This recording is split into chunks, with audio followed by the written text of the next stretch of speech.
Bonjour à toutes et bonjour à tous. Aujourd'hui, petite capsule vidéo pour vous expliquer ce qu'est la psychogénéalogie. C'est l'alliance entre la psychologie et la généalogie.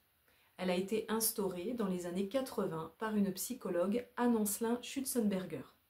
Depuis, elle a fait du chemin et c'est un outil très utile qui va vous permettre de comprendre votre histoire familiale. Vous allez pouvoir, grâce à la psychogénéalogie, mettre en évidence les liens que vous avez avec certaines personnes de votre famille. Et notamment grâce à l'élaboration de ce que l'on appelle le génosociogramme, qui met notamment en lumière votre place dans votre fratrie, votre prénom et différentes dates. Je vous ferai une autre vidéo pour vous expliquer plus en détail ce qu'est le génosociogramme. Je reviens à la définition de la psychogénéalogie et vous expliquer aussi en quoi elle peut vous aider. Elle peut vous aider à comprendre les blocages que vous portez en vous depuis des années, depuis même avant votre incarnation, avant votre naissance, et elle peut vous aider à comprendre et à mettre en lumière justement des traumatismes que vous avez hérités de votre famille, mais qui ne vous appartiennent pas. Des traumatismes, des blessures, des blocages, des maladies que vous portez par loyauté pour être fidèle envers votre clan. Et tout ça se fait de façon inconsciente. Et vous verrez que grâce à la psychogénéalogie et notamment à la révélation de certaines dates, à la répétition de certaines dates, vous allez comprendre en quoi et pourquoi vous avez hérité de certaines de ces blessures qui, encore une fois, ne vous appartiennent pas. En psychogénéalogie, la personne qui travaille sur son arbre doit toujours avoir conscience qu'elle est principalement reliée à ses grands-parents. Vous êtes évidemment relié à tous les membres de votre famille, mais vous êtes plus ou moins relié avec certains membres de votre famille, et notamment la personne qui travaille sur son arbre est principalement reliée à ses grands-parents, qui eux-mêmes sont reliés à leurs grands-parents.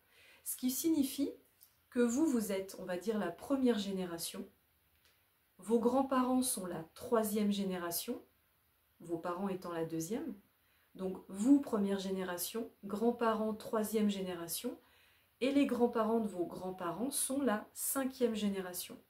Et donc en psychogénéalogie, pour rechercher la source du blocage et la source d'un traumatisme, on va s'intéresser directement à ce qui s'est passé à la cinquième génération, de façon à venir libérer les descendants.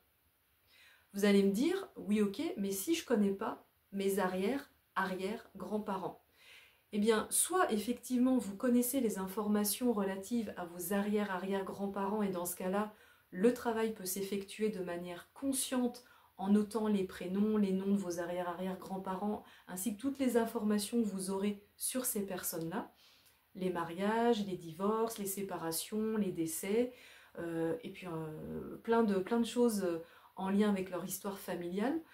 Mais si vous n'avez pas les informations, c'est là que les constellations familiales peuvent entrer en compte parce qu'elles font appel à notre inconscient.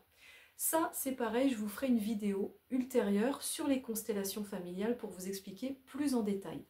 En tout cas, pour résumer, la psychogénéalogie vous aide à comprendre votre héritage familial, à comprendre les blessures dont vous avez hérité, qui ne vous appartiennent pas, et à faire du lien avec différents membres de votre famille.